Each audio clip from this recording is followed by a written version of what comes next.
inspiring sort of soul buddy. We have the same passion about some things that obviously we'll be talking about, and she really is the inspiration for me doing the podcast in this format, and I thank you so much because it really is so much better, and but you're so smart, and that's why you are the way you are and who you are. Thank you, Norma. It is just a privilege and an honor to be having a conversation about one of my favorite people in the world. So I'll start by saying, do you believe in love at first sight? Not sure. Probably not. Well, the reason I ask you this question is because I think that's what I felt with you. I thought, I'm over 50 years old. I'm never going to have a new friend that feels like a friend I've known for 100 years. And I met you, and I felt like I was meeting a friend that I'd had for 50 years. Right. So that's my love at first sight story, Norma Kamali. Yeah. I agree, because there are friends you have for a long time, and then you don't see them, and you pick up the conversation where you left off. We have that from day one. So I'm so grateful, because you don't think you're going to meet people at so many different points in your life, and it's great. And thank you. Well, I feel like you're very open, so it probably happens to you a lot more than it happens to me. So speaking of openness, one of the things we first clicked on is I think we share a little bit of a worldview about the universe and destiny, and how the universe is always talking to you through signs and synchronicities. So can you share a story about a synchronicity with me where you felt that the universe was talking to you and you were actually responding? Yeah. Well, I think I learned more about this through the years, and there are people who kind of open this concept up, and you actually know Barbara Reeder, and I think one of the big turning points in understanding this was when my mother died, and I went to see Barbara Reeder, who is a psychic of sorts, who is able to connect with people who have passed. And I was shocked, because I was not a big psychic believer. I was shocked in how she was telling me about my mother in a way that only I knew in my relationship with my mother, especially when she looked at me and pointed her finger and said, "Your mother says she doesn't like your hair like that." I knew for sure that was your mother. We were in touch. Your mother. And then throughout that experience, she said, "Your mother is still with you, and you will, if you're aware, you will see signs of her presence." And so my brother had been suffering for a long time, and was threatening suicide more times than not. And so one night he called me and he said, I don't want to live anymore. I'm going to kill myself. And I went running to his apartment. And Was that the pattern? He would call, you would go running? And so in that same apartment, he and I had a ceremony for my mother's passing, and he had candles and he played Etta James At Last. So when I came in, he was sitting on a bench in front of the TV, and the door was open. And as I sat on the bench next to him, on the TV was a cat commercial, and the music was At Last. No. The minute my butt hit chills. So I was like, okay, that's my mother. That's so bold and so obvious. And then I started to really tune in to little things that would come up on my iPhone, or all of these things that I wasn't paying as much attention to. But I'd been aware, but this deepened my sensitivity for signals. Right. And we share this belief that the other side is trying to communicate with us.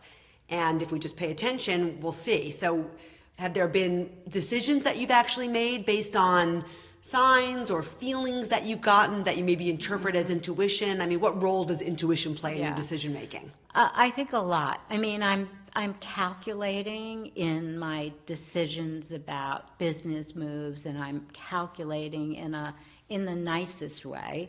But I always, in the end, wake up in the morning with a feeling and I go with it. And I think so much happens through our dreams and at night. And I am very much aware, I hope I don't sound kookier than ever in this, but I'm very much aware of the fact that when I'm sleeping, since I started designing, ideas come to me that I feel are a gift to me and that I had nothing to do with. And so I've felt guilty in the past that these ideas, they're visual, I see them, but I didn't create them. They were given to me. And so I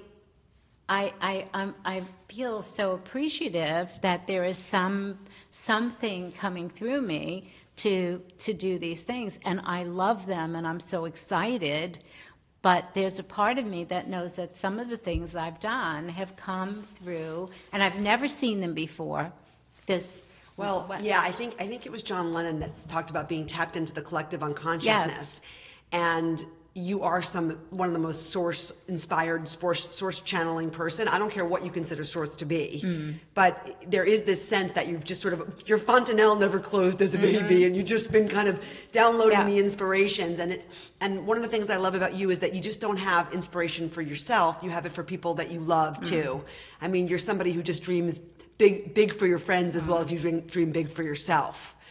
Well, I think that I think one of the things, and you and I have had this conversation, that understanding your purpose and understanding why you're in this lifetime is a really important thing to come to terms with. And besides leading a creative life, my goal has been, and I understood that was my job, to make women feel good about themselves, how they look, their self-image, whatever I can do. I feel I have the ability to do that.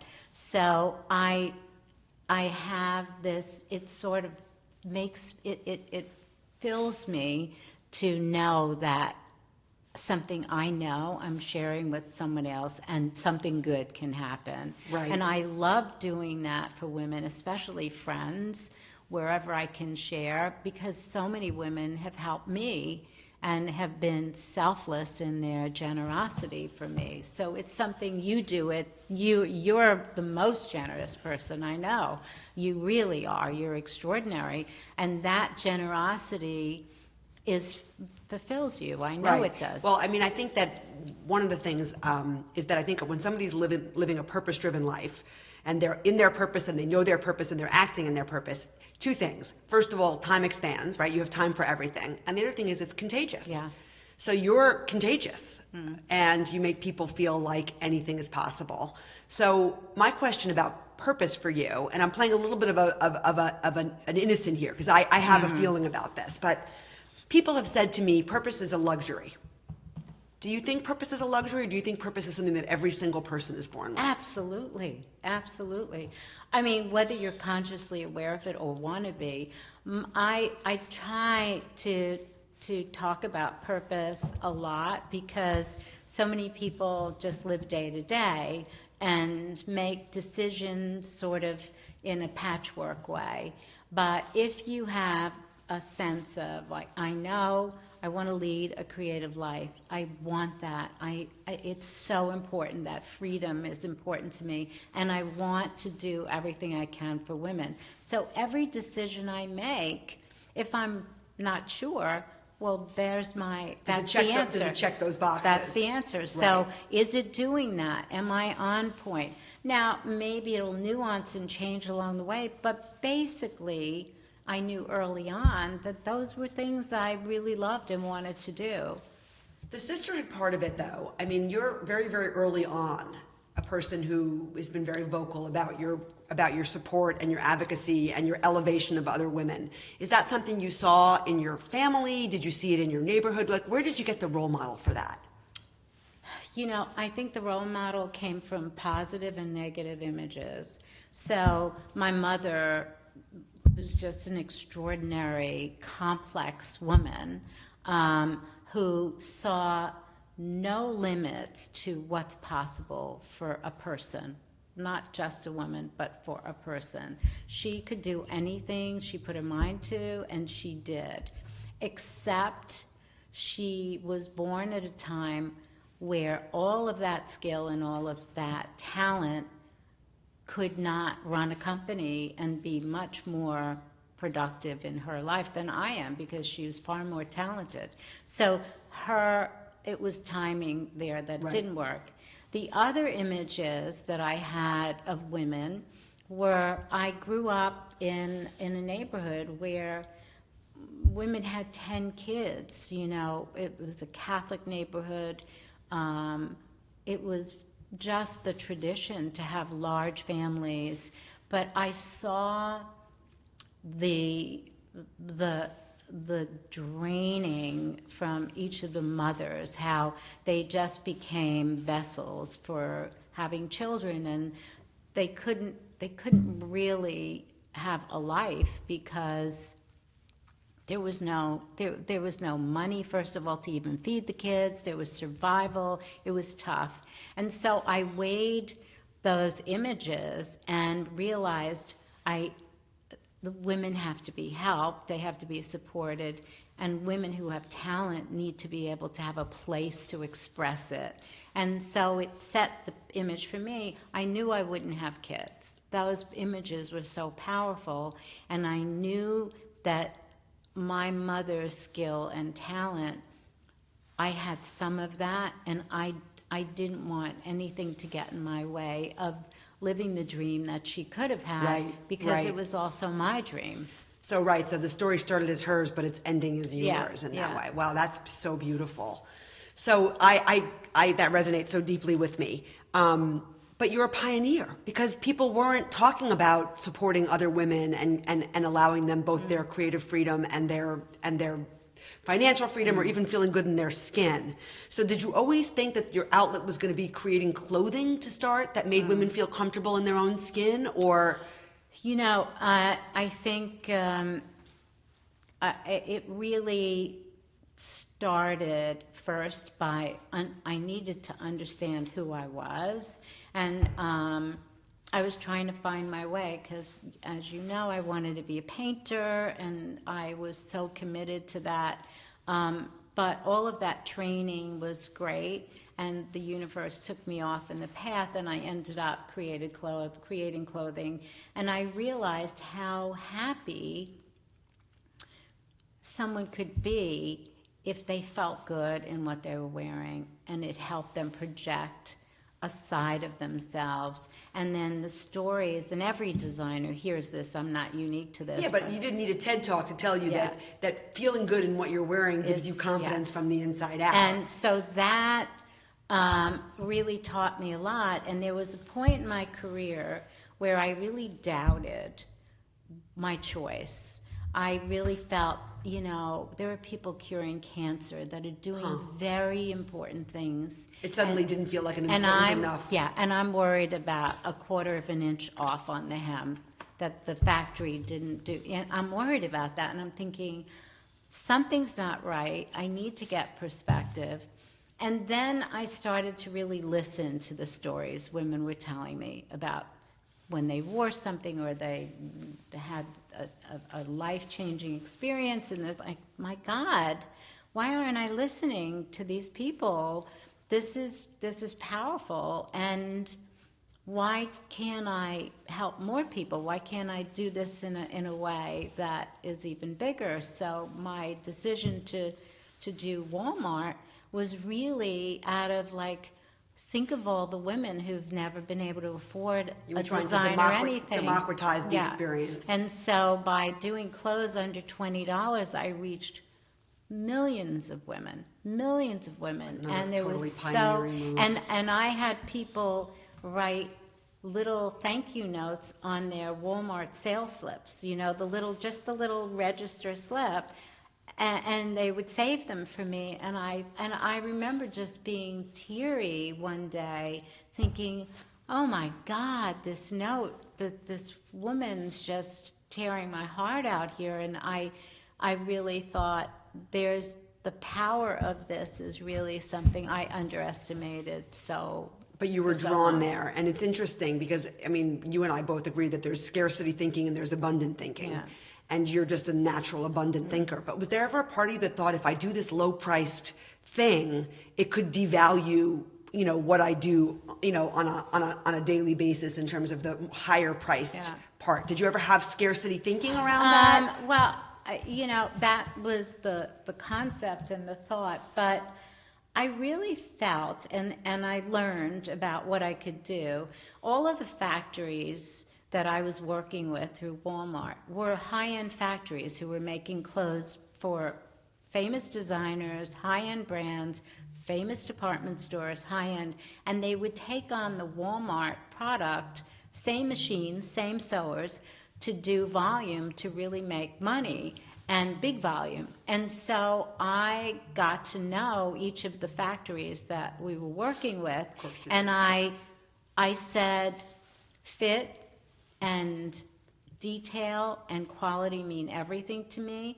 I gave them my patterns to follow. I gave them a sample to follow, and I worked with them so that all of the women that bought these clothes at Walmart were getting the same quality that I would give them from high-end factories. And so I learned that you can have power of quality and good fabrics with volume. Amazing. And so that experience was one of the best learning experiences I've ever had in my life. And I don't regret it at all. I don't think I lost a customer. There were people, Kathy Horn, who was writing for the New York Times, literally called me and she said, I went to Walmart at 2 o'clock in the morning, upstate New York, and I bought the last dress on the rack that's $16, and I'm going to wear it to the Giorgio Armani whatever tomorrow. So people understood that the quality was really there and that I was invested in not taking the name Norma Kamali down, but trying to lift up women who had never had that experience. Extraordinary. And it turned out that people were buying quantities of it and then reselling it on eBay for twice the price. No. Yeah. So That's that $16 wild. dress actually was being sold for $200 on eBay because there were none left. They would sell out in a second. But it was a manifestation of your purpose. Yeah, so you were just totally evolving it because a purpose stays the same, but the way that you express it evolves over time. Yeah. So let's go through the evolution for you for a little bit. So it started out, with fine art, and then ultimately clothing designing, and then trying to democratize that experience so that every woman could afford it. And then where have you followed that inspiration of purpose from there? Well, and this is an important phase that I'm very serious about now. So in 1980, 2 of my best friends died of AIDS. And before that, baby boomers just never thought about death. We were all in our prime, healthy, no matter what was going on. We were vital and energetic. And now there is no cure. People were dying. And I realized that this is affecting an immune system that can't fight back.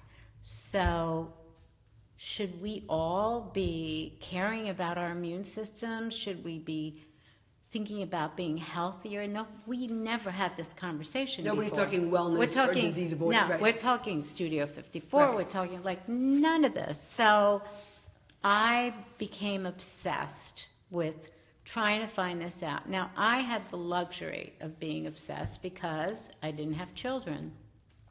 If I had children, my love and nurturing would be towards them, but I had the opportunity to go to Arizona and go to explore, what Dr. Low Dog, the Indian medicine woman, and Andrew Weil and Michael Pollan were talking about, all these people, and I would go regularly. And this is before the internet, so it's not like you're Googling this stuff. No. I mean, you're out there. I would go to sessions and take notes and go to meetings in California and all over the place. But Arizona was the center of this very quiet conversation of integrative medicine and proactive approach towards healthcare.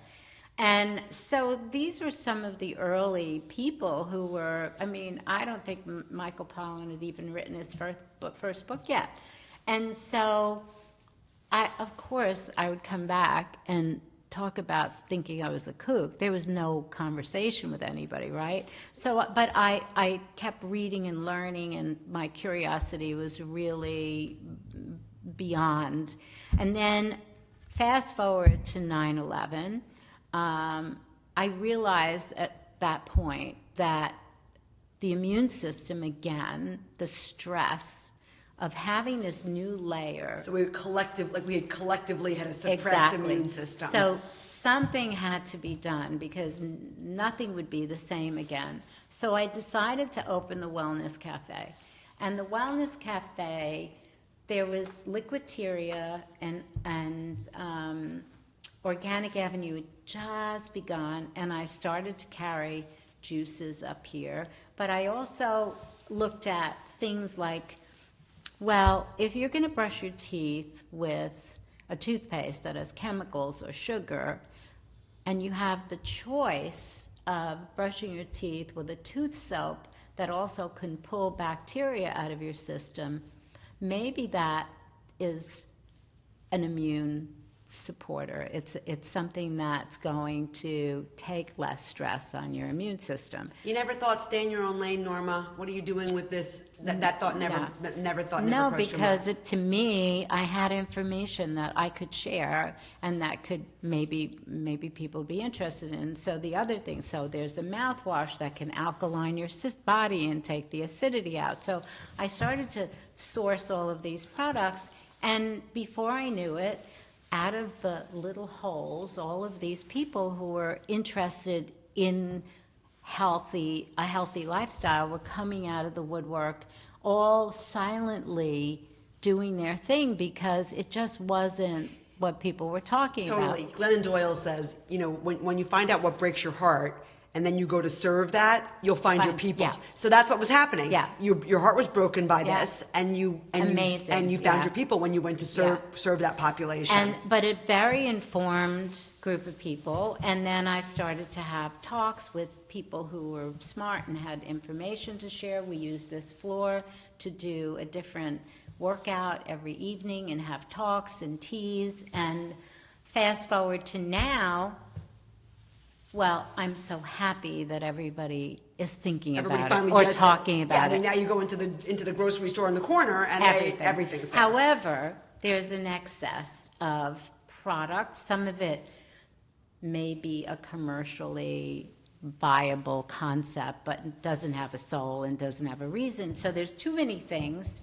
And the more I looked at it, I thought I need to help people simplify and don't jump to trends. Like there's cannabis in everything now. Do we know, is it going to work for everybody? It's just too much. You know that there's no authentic kind of core to this in the wellness world.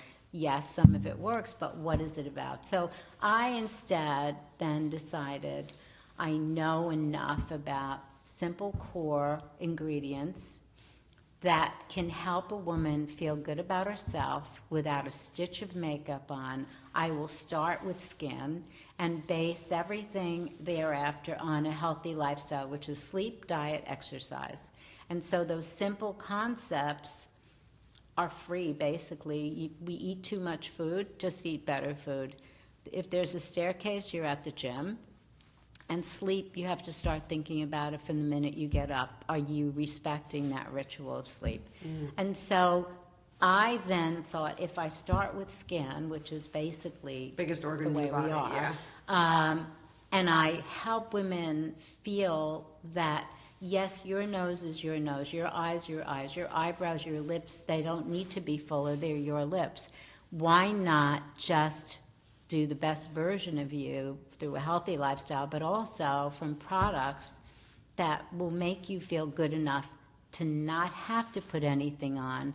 The beauty industry makes us believe that we're not pretty enough, so we need to cover up. We have to be broken so that they can fix us. So they're going to fix, you shape your nose, and you could make your eye bigger and your lips fuller, and like, whoa, what about my authentic face? Nobody else has it. It's my face. I'm gonna put it out there in the best way possible. And when you know you can do that, a woman really feels a power in that.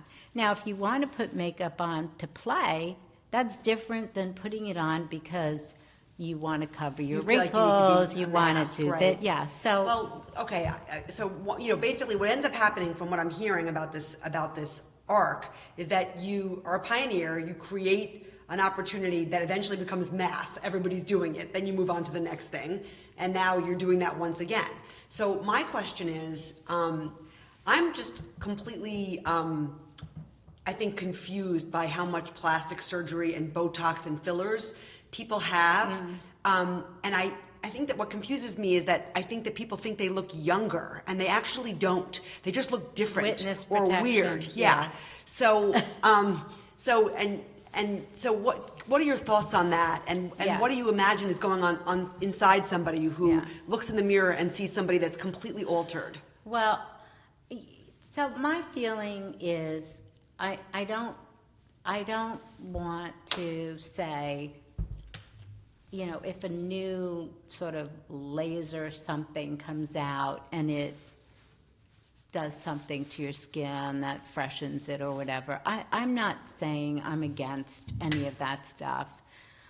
What is hard to feel good about is when women have such low self-esteem that they will go as far as creating new lips or just a different face so that they can feel better about themselves.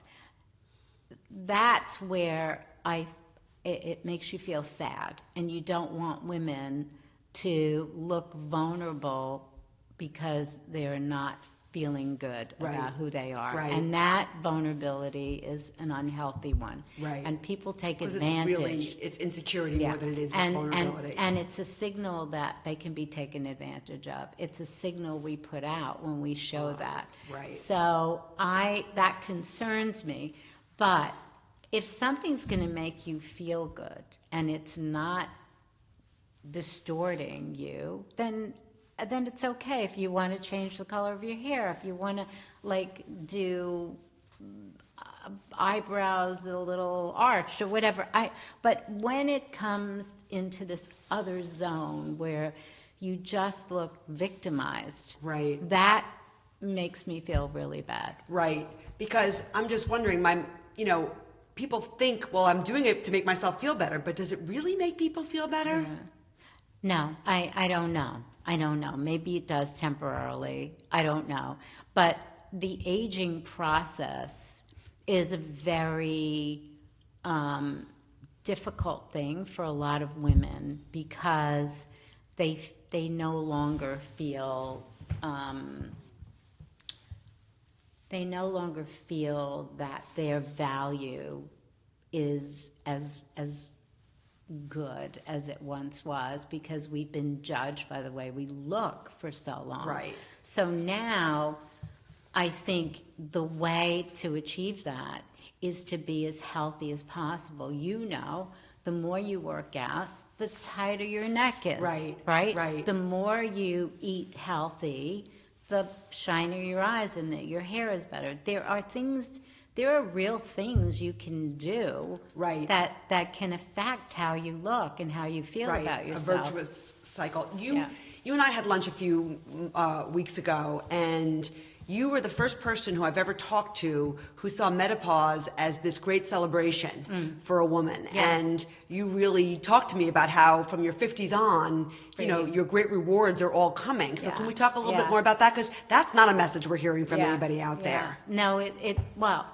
we just ended a conversation about being healthy. That's critical to this whole story because the experience, first of all, turning 50 is a huge milestone for women, like turning 30 is. So from 30 to 50, you're evolving and establishing your sense of self.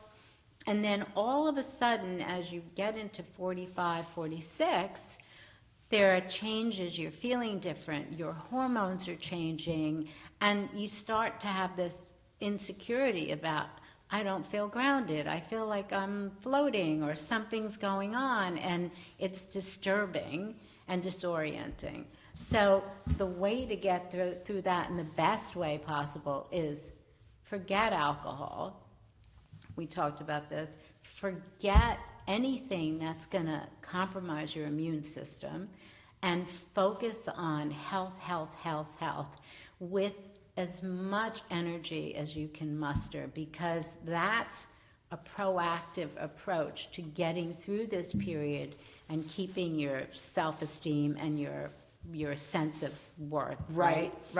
So maybe this isn't a fair question, but for somebody who doesn't always have that wellspring of connection to creativity and to, and I know gratitude's a big piece of that, do you believe that if you first act it, that it will come? Like, in other words, if you focus on health inside and out, then the next step will happen? Yeah, it's very, very, very much so. I think that that's a big key factor. And women we aren't having that conversation enough for women who are in their mid-40s to 50 about now you don't have a choice anymore. There is a different kind of exercise you do at this point in your life. It's different from what you did when you were 30, but there's an exercise program you need to start to give you the strength and the power to get through this. And I think everything you put in your mouth has an importance in how you're going to react and how you feel. Do you need caffeine? No, you don't need it. Do you need to sleep? Absolutely. Right. Respect that part of your life. Sleep, out of the sleep, diet, exercise, we've talked about this, is 50% of the pie. So restoring your cells for whatever you did for that day, that restorative sleep is critical. So if you're going through menopause and you're not getting sleep and you're not getting through it with all the support you can give yourself, it'll make it so much harder. It's not impossible, but it makes it harder. So how you get through menopause is really helpful in determining how you reinvent yourself when you're 50. So how you do the transition actually determines how you're going to be on the other side. So looking at you, it's impossible to imagine this, but I'm wondering, did you go through a time in your life where you thought, all eyes aren't on me anymore, and I'm not, Every woman. There are 30-year-olds that feel that way. It's not even an age thing. Right. It's like you're not at your best self. You're not at your best self. It could happen at any time, and it's not a bad thing because it sort of keeps you on point. Like, how are people reacting to you? What's different about the way they're talking to you? So when you're not healthy and you look vulnerable, people respond to you or act differently towards you. Right. When people feel your power, there's a lot of respect. There's a lot of there's a different body language that takes place. So I think when we're vulnerable because we're not taking care of ourselves, right. and there's no self-love, we're not nurturing ourselves, right? It's very evident, and the creatures come out, and they come, and they know, they can sense it, that they could take advantage of this person. Because you're putting out a broken signal, and people are going to pick up on it. And the wrong people are so good at picking up on it. And so it's so important on so many levels because women are vulnerable at this period of time, but the beauty is on the other side. Tell me more about that. So you get to the point where you're thinking about reinvention. Everything you did before just doesn't work for you anymore. You're not connected to it. It's like somebody else's mind and body was there, and this new person is in a completely different mindset. There's a different energy. You have something that was a hobby or sort of a secondary thought all of a sudden is so exciting to you, or something you never thought about before, and you're feeling a passion about it, or a passion about something but you can't figure out what it is, that's part of the process. And at 50, the best reinvention happens because you are smarter than you ever were.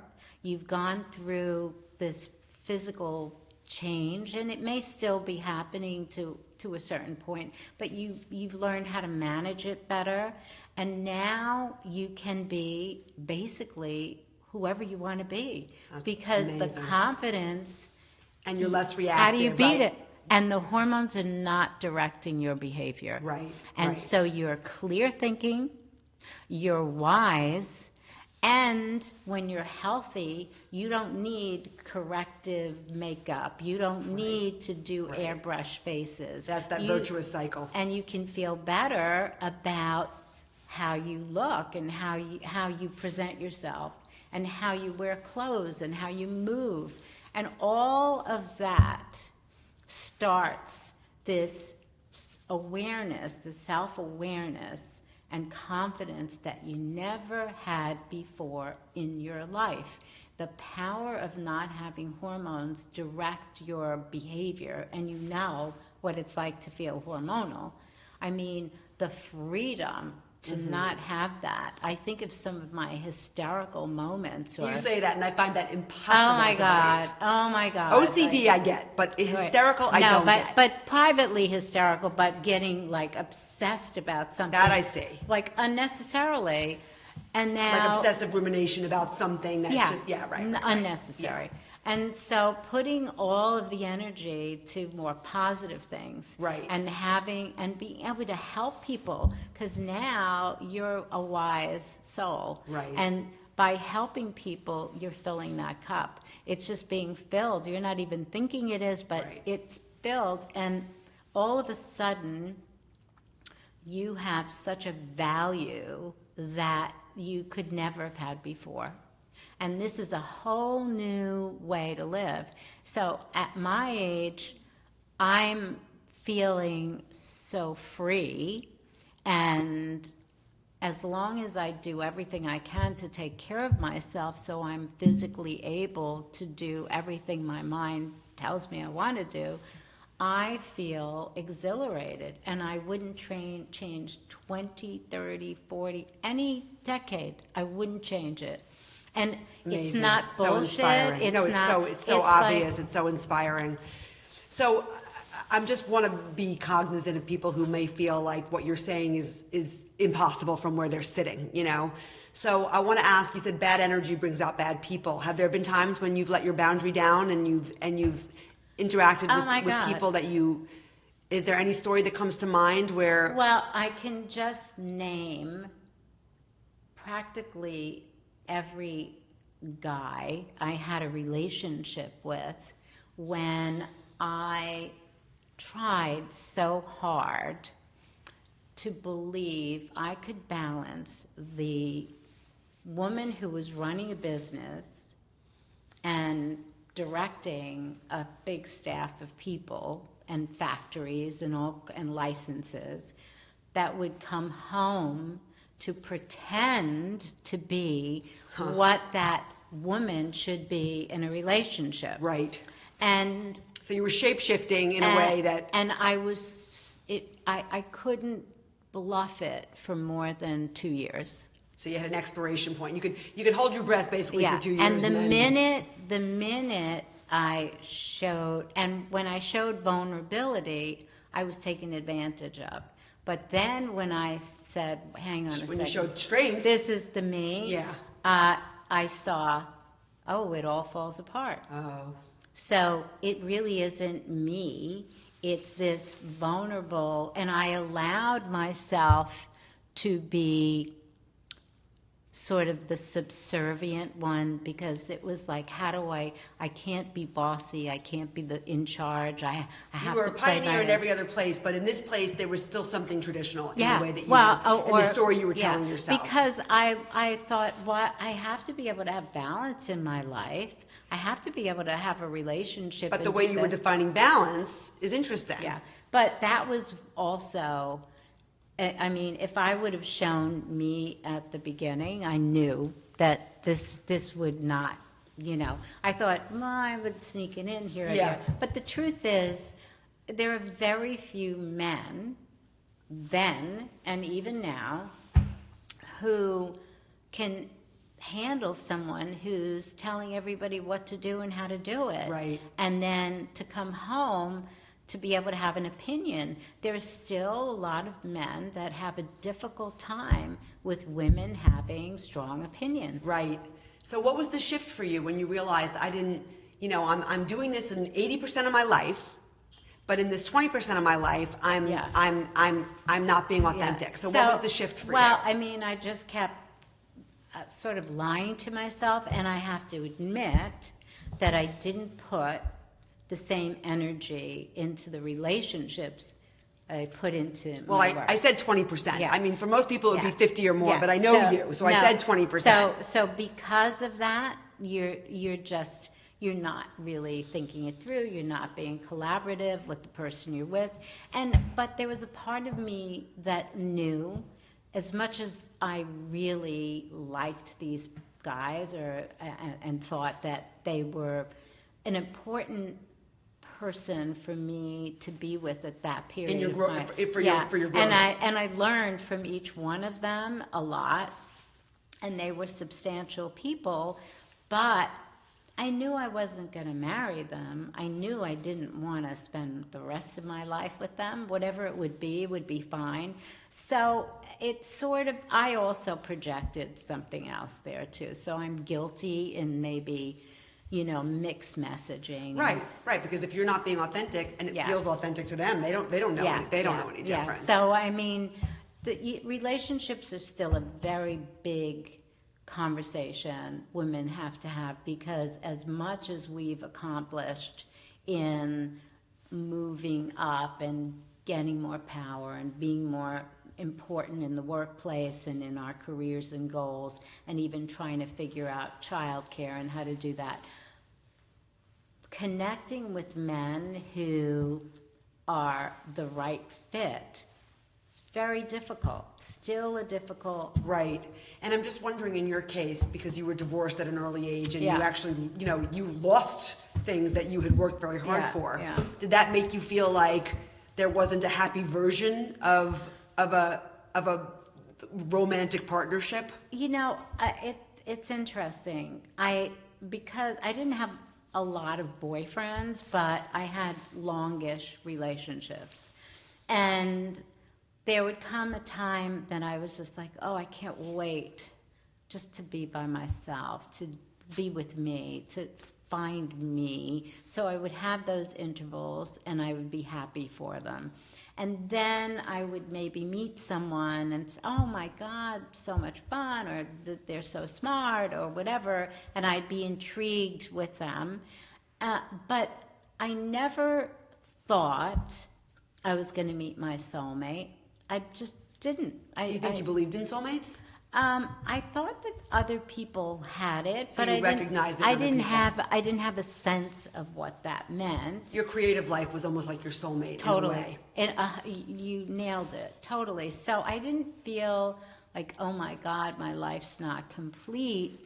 I don't have a soulmate. I never thought that way, and so I've had good long-term friends, and that's so important too, to be connected to people.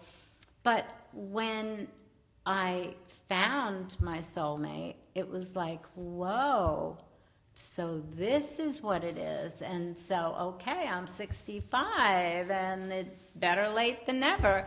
And so it's sort of like this gift to say that past 50, there are a lot of surprises. Right. It's not the end of the road by early any on. stretch. So I give that example because it's not just how you go through the process and feel about yourself, but it is important to work on yourself so that you can accept your soulmate. Right. That's so Any age. so true. At any age. Let me ask you, because I've seen you with your soulmate, and you are beyond delicious together, made for each other.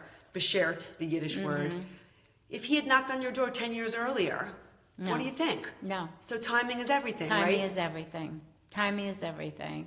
And, you know, we talk about that a lot. And obviously, having kids in his life is extremely important. His relationship with his children and his grandchildren, which I only benefit from because I'm having the glow of that. Right. Even though I didn't expect that would be part of my life. But so earlier wouldn't have worked. But I think we probably wouldn't have even been friends because I went through periods of visual experimentation. I had red hair for 15 years. There were periods when I had more jewelry on than a jewelry store. And, you know, times I shaved my eyebrows and had no eyebrows. Yeah. You shaved your eyebrows? I've done everything. So I think... That's my worst fear, right, that somebody would shave my eyebrows. Right. So I can tell you that when he sees the red hair pictures, he's horrified. He's like, I love you so much. I don't know, though, that we would have been able to have a conversation. And that's so true. Right. It's so true because I was projecting this whole other person, and I was living the life of a redhead, which is so exciting, right, and so much especially fun. For an introvert. You know, you're basically an introvert. Totally. So you tried on an extrovert for a little while, right? And it was so much fun, but totally not anything he could connect with. He could have been able to connect to, right? So, you know, it and is also timing. In terms of timing, I remember you talking about an apartment that you had spent, I think probably almost 10 years, right, Yeah. making absolutely perfect. Mm-hmm. But it was sort of in a way almost like a gilded cage, Yeah. right? Yeah, and totally something that I knew when I turned 50 that was not who I wanted to be or was going to be. And as I told you, I did a total purge on every possession I had, and I realized my possessions were possessing me, yeah. and they were beautiful, but they were limiting my creative vision because everything around me was so beautiful, so I just wanted more of that same thing. And I realized I had to let go of some of the most beautiful things I've ever owned in my life, and it was the most freeing experience. And still today, if it doesn't do something, I don't have an ornamental thing. So you condoed that. You were Marie Kondo before there was Marie Kondo. You Exactly. condoed that shit. Yeah. And people would think that was the craziest thing in the whole world, and Yeah. yet you've never looked back. No. So, love that. What's the role of travel in all of this? Well, travel for me, I mean, I had a license agreement in Japan for 28 years, and I was in Japan 4 times a year for a very long time. And so travel in my early years at the airlines, big part of my exploration of who I was in different environments. And travel just has always been an important part of understanding the globe and understanding my place in that world as a designer and also personally. So travel is a big deal. I prefer not to travel as much now, but because Marty travels so much, I enjoy being with him in some of his traveling, and he then tries to be with me when I'm traveling. And so it gives us a chance to like be in a hotel room together, right, and try on a different, be, try you know, different in this energy. romantic Right. kind of. And so it's been really good for us. And so I enjoy that with him. He's fun to travel with, as you know. Right. He's definitely entertaining. And people might not know that you're a soccer fanatic. I've turned into one. I don't know how that happened, but it did. And I'm a big David Silva fan who plays with Man City, and he's a terrific player. So I've been dressing celebrities for my entire career, and I'm not a celebrity groupie at all. I just see them as women or individuals in a completely different way. But I was so excited to do an Instagram selfie with David Silva, and he sent me one of his sweaty T-shirts, and it was like, Marty said, "Don't you think you should wash that?" And I said, "Dude, it's not happening. No way. We're keeping my this." lucky T-shirt. I love it. I absolutely love it. So as we're following the unfolding of your evolution, and I find it all so thrilling. Where is the evolution taking you next? Well, I think the future of what can be in this disruptive time is very exciting to me. I think disruption is a time when I thrive. I've always, whenever there's a disruptive time, I am at my best. Your equilibrium is at just, my best. yeah, that's great. And because that means something that hasn't happened before can happen, and that's my comfort zone. That's when I feel invigorated. So I love ideas and I love seeing possibilities. So obviously VR, AI, communicating in different ways and connecting with people in different ways. I think the fashion industry is going through a huge shift, which is so needed and valuable. Designers, as designers in the past, their value is completely different. You can be a designer, a celebrity can be a designer, anybody can be a designer. So there's a different value for my skill set. And I have no problem with that because I see an opportunity with ideas and thinking for new things for the fashion industry, not so much in the clothing, but through sustainability, through new ideas in how we sell clothes or connect to consumers, communicating through visceral experiences like VR, AI, artificial intelligence, giving us data to help make that interactive experience personal. To dramatize it, because I see you as such a story-driven person. You love story, you love drawing stories out of people. And so when you first started talking about AI, I was like kind of confused by it. And then the way you made me understand it, it's actually about story. Yeah, and AI has levels of seriousness. Obviously, AI is going to change everybody's life, and we as a country, as a population, know very little about it. And that is a big concern of mine, because you can be sure the Chinese know a lot more than we do about it, and other countries. And this is going to be the next power. It's not going to be the military. It's going to be this intelligence. So there's levels of this that are very serious, but there's also opportunities to... I think you're answering my next question, which is what keeps you up at night? Very simple things. So I get very... concerned about people I know who have a problem, or there's an issue, or if somebody in the company is having issues or something like that. It's those personal things that keep me up. And how do I help? I can't help. What do I do? How does that... So whether it's family or friends or so you're not laying in bed worrying about the World War III. No. You're laying in bed worrying about the woman who's worked for you for 10 years who's going through a divorce. I mean, that's the most personal and immediate. Keeping me up at night is not going to be the big world order, because I am not singularly going to be able to change it. But I think awareness is super helpful. And I also, when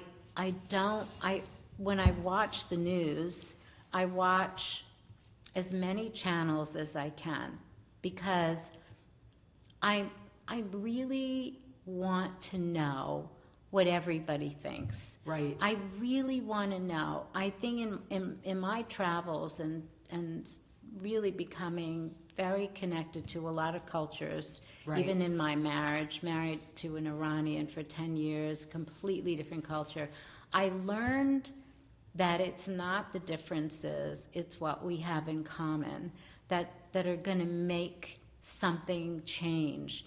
And so when I was younger, I didn't have the patience for that. Now, I'm not as hot about issues. I'm thoughtful, and I want a solution. I want a solution. And so I listen and listen and listen. And sometimes I think, oh my God, what? And then I think, wait, just listen. Where's the connection? Where can I Connection? recognize that something, right? What is it? And so I've become